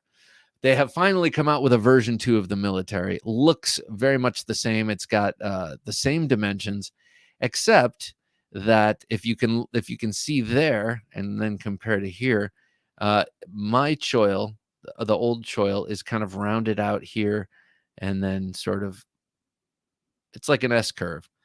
It's concave here, convex here, and rounded off. Now, if you look at the new one, it has much more of the this area is pointed, and then the choil much more like a paramilitary 2 for that 50-50 choil. That's a nice change. They made the lanyard hole bigger, though I think they did that to later versions of the military than this one that I have. And then, of course, they added the compression lock, which is a great lock and will also make this, like such a great fidgety knife. Big bladed knives with fidgety locks are just awesome. So this thing will be really cool. I am very excited about this. Will I get it? I don't know. I'd like to. Will I carry it if I get it? Probably not too much, but I'd really like to have it. Maybe at this point I could trade in the paramilitary 2 and get the military 2. Then again, I do keep that paramilitary 2 around for size comparisons. It's a valuable tool for that kind of thing. Shane says, I need a lanyard to remove some knives from my pocket. Okay. Yeah. Especially the deeper carry ones. What do you feel about this trend? Maybe it's not a trend. I've seen some makers doing it, designers doing it, is putting a little bit of jimping on the clip for pulling it out. Nav Sergeant says, probably got to be the sheep's foot for practical uses, but I enjoy wild blade shapes. Really want one of those Max Ace Dragons triple recurve blade. That is a cool blade. That's one that I believe Metal Complex has had. Max Ace has just, they're so cool. They have such cool knives, beautiful knives. And I like how they're kind of understated and sort of lesser known. So that's a sheep's foot for NAF Sergeant. Caleb says, I did like handling the Nazca at Blade. So was it good and fidgety, Caleb? And did you notice, is there bar lock or whatever they call it, is it exactly the same as an Axis? Naf says the Italian knife I desire is the MKM Mura. Ooh, that is a nice knife, and I like the name, the Mura. Mura is a breed of fighting bull from Spain, and the only reason I know that is because I used to be a car nerd, and in the 70s, Lamborghini made a model called the Mura, and I remember reading about, they named it after a breed of fighting bull from Spain. I was like, that is cool. So when I saw that MKM made the Mura, I don't know, I like it. I like it for that reason. Damn, Bob, our thought process is exactly the same. Please don't make an XL. I can't afford it. Yeah, exactly. Because it's got such a really nice blade shape and a very cool handle that I feel like if you just made it a little bit larger, it would be very hard to resist. Chris Wolf, hey, good to have you here, Chris Wolf. What's your favorite blade shape? Let me know, just following the lives. Well, since you're following this one for now, just drop in the comment what your favorite blade shape is, please. How you liking the PF Victor? I like it a lot. I do kind of wish I got the black coated blade because the satin that it comes with is very nice. If you get the denim blue micarta handles, the satin blade is very, very nice, but it's a finger magnet for sure, and a fingerprint magnet. So I wouldn't mind having the dark blade, but I had to have the denim micarta. Five Door State says, I have no real use for a military 2 and look forward to buying one. Yes, me too. I have absolutely, it's like for all the unanswered questions from the military, I need to get the military 2. I think it's just to see it through and make sure that that I have a representation of the design in its fully self-realized, or its fully realized self. Hollywood Tactical says hidden lanyard post in the backspacer is the best solution. I agree. Elegant and practical. I do agree with that. I do agree. And I think that most people could probably agree that if, say, this knife, which is a good size for a lanyard, even in my book, even this knife, even better because it's a little smaller. Now, if this had a little hole, not a little hole, but a little trench here with a post that you could loop in, I mean, it would not take away from the profile whatsoever. It would be something that you would see from this aspect. One of the prettiest cars ever. Yeah, no kidding.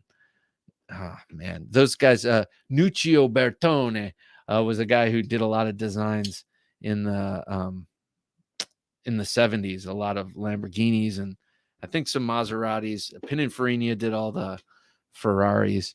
But God, those guys just had such beautiful sense of, well, lines, I guess. Will B, good to have you here, Will B. You look like a former instructor of mine from your picture.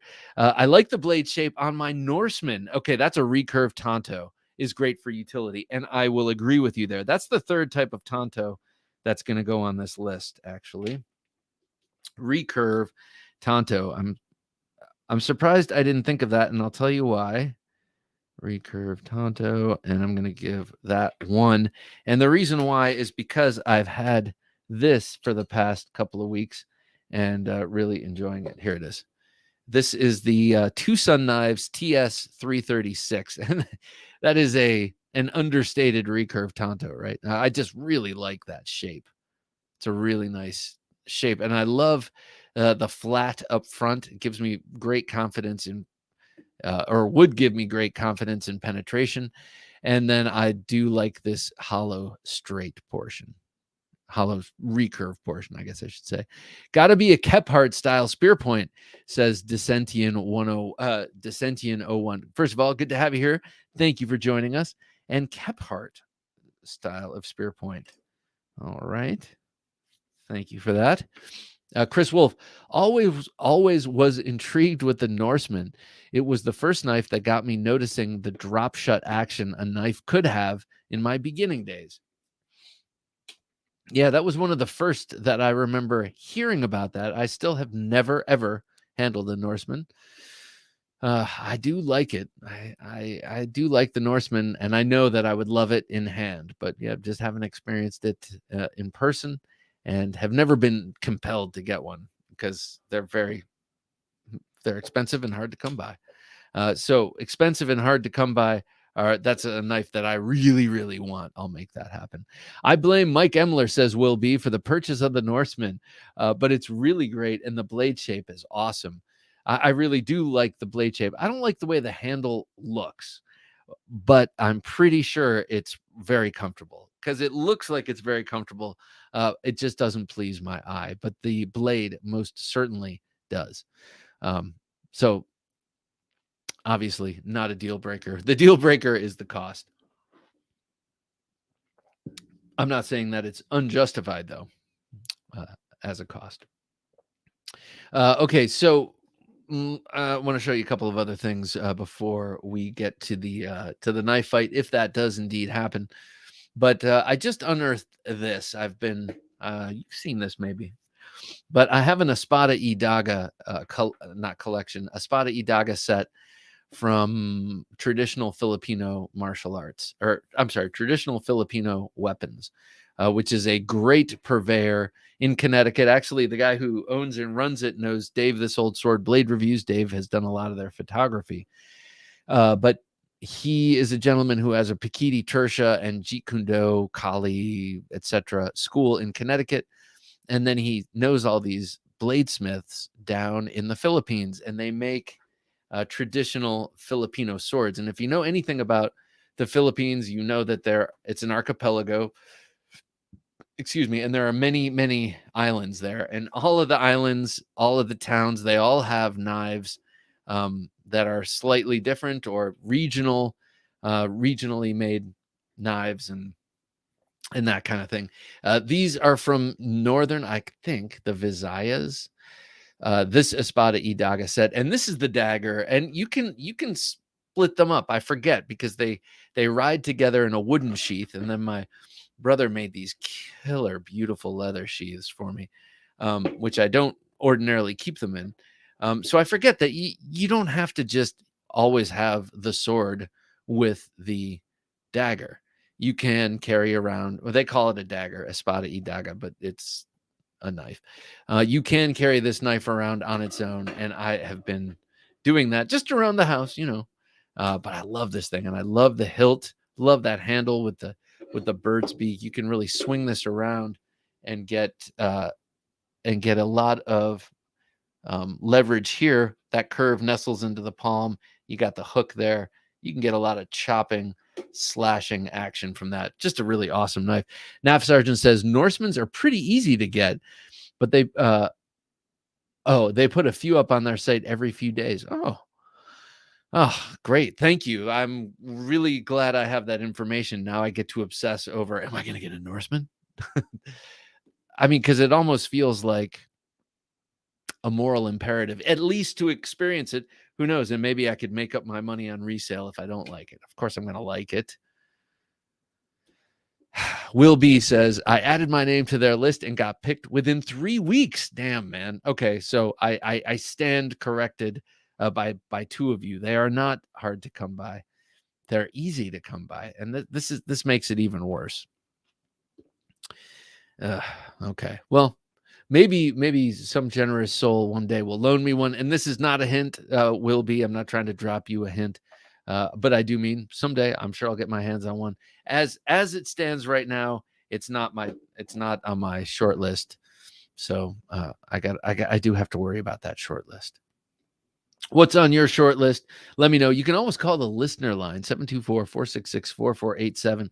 I bring that up a lot on the midweek supplemental podcast, but rarely mention it here because it kind of doesn't make sense on the live because I'm not going to pick it up and it rings through. But, if you're listening to this in replay, you can call and let me know what you're carrying. I'd love to hear your voice. I'd love to hear the sound of your voice. Another one I've been digging is the Wingard Wearables Stingray. I just did a Wingard Wearables collection video. It was a request, and I rarely take requests. I rarely get requests, but I usually ignore them when I do get them. This time I did not.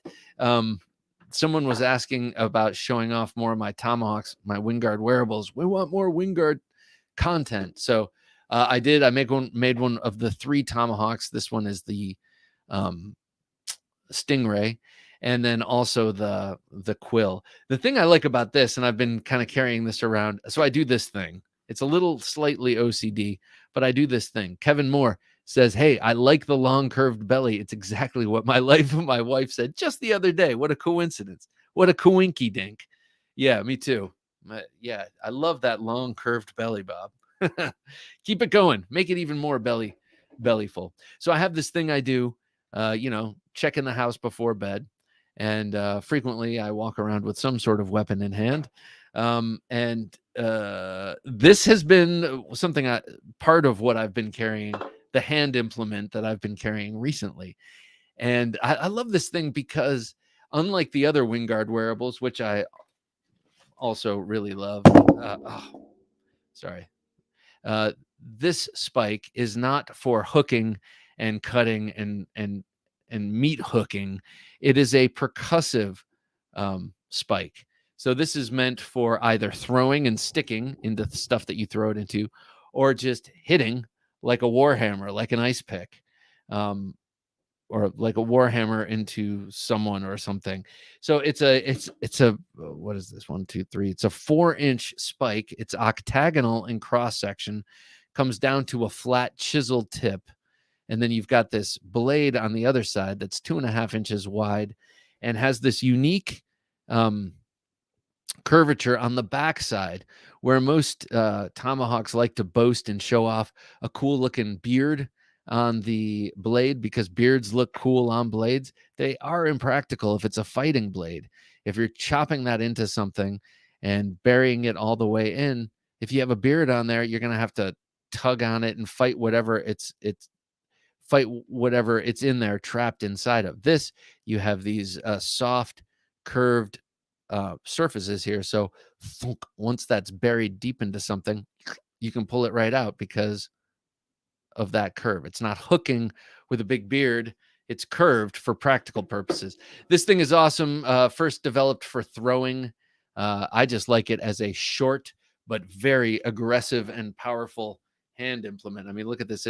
It's smaller than my main hammer.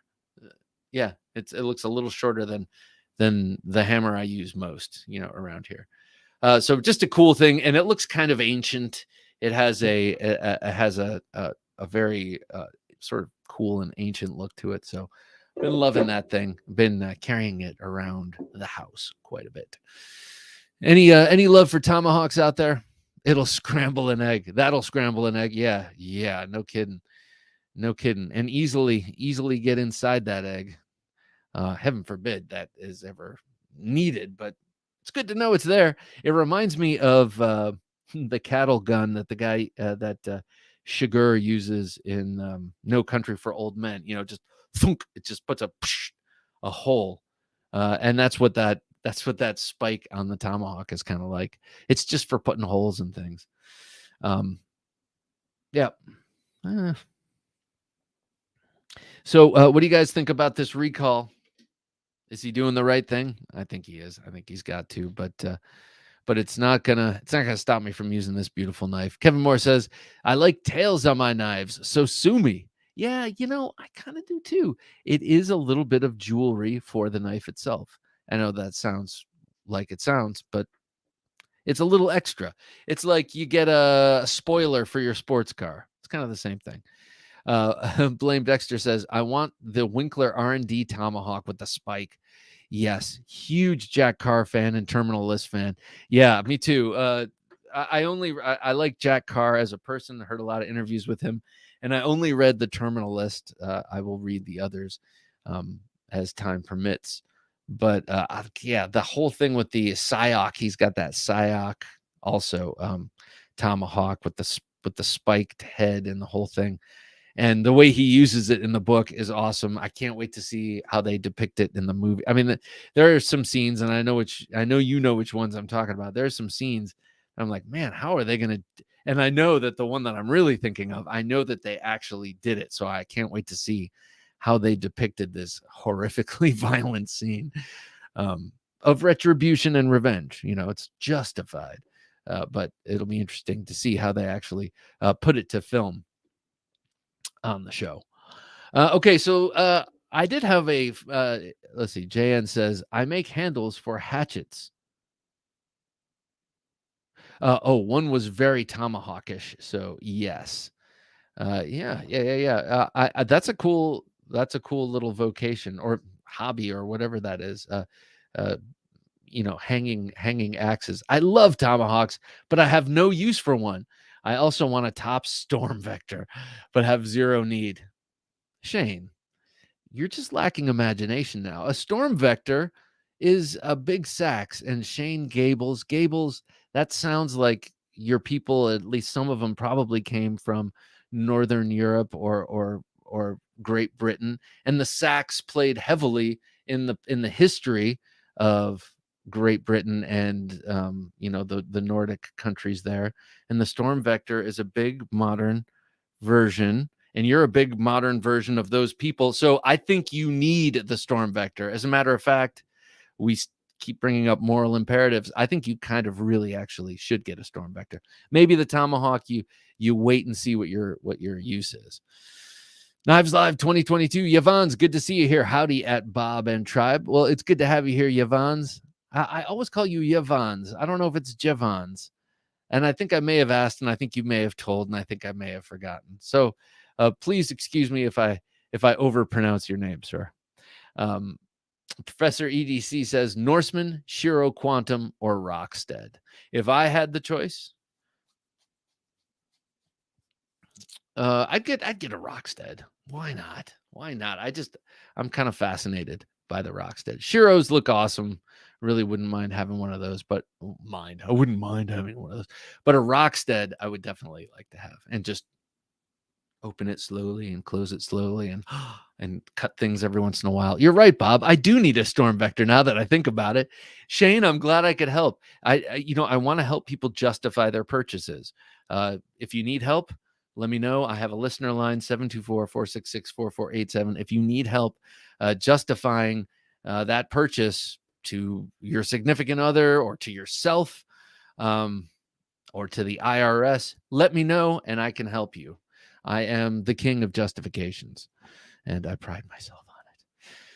All right, everybody. We were going to do a knife fight tonight, Warncliffe versus American Tanto. I think that may have been done somewhere back in the past, but I think we'll skip that in lieu of a little rundown of what our blade shapes, how it came down.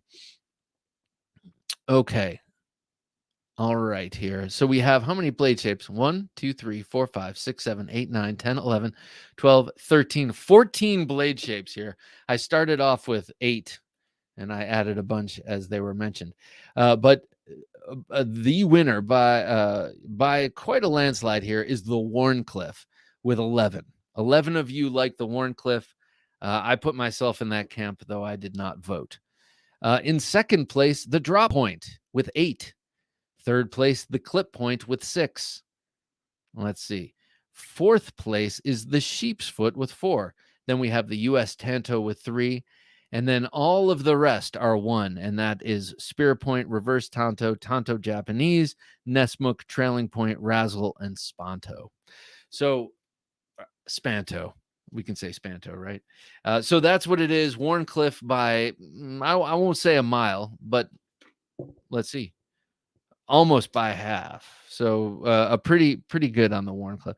Are you surprised? Oh, I'm sorry. And one recurve Tonto. Are you surprised? I mean, I am not surprised. I thought / knew it would be Warncliffe, and I have two reasons for that. No, I have three reasons for that. First reason is, they've been popular, and their popularity has not crested. I feel like they kind of came on the scene 5 to 6 years ago as a big deal, and people have not tired of Warncliffes. Their appetite has only grown greater for the Warncliffe. So I am not surprised. Second reason is that most EDC / knife collectors / knife people use their knives for utility, and it is the best utility shape, most would say. Anyone who's ever used a mat knife or a carpet knife or a utility knife knows that.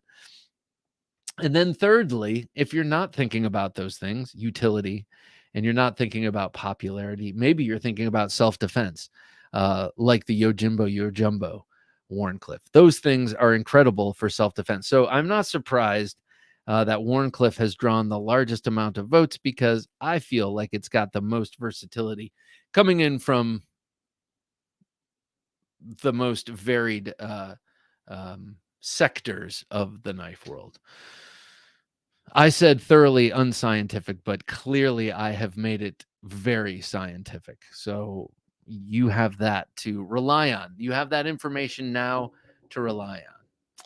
All right. I think that about does it for me on this here Thursday Night Knives. Coming up on Sunday, episode 326, I talk with Phil Harvey of Harvey Blades. Phil Harvey is the maker of those massive folders, 1/2-inch thick blades, big giant footprints. You've seen Dirk Werning has a collection of has a couple of his knives, and Phil Harvey over there in England we had a very interesting conversation. Do check it out on the Knife Junkie podcast. Also be sure to check out Wednesday's supplemental podcast. And then also I just shot a bunch of close-up videos.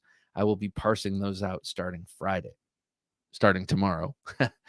All right. So for Jim working his magic behind the switcher, I'm Bob DeMarco saying, until next time, I implore you people, don't take dull for an answer.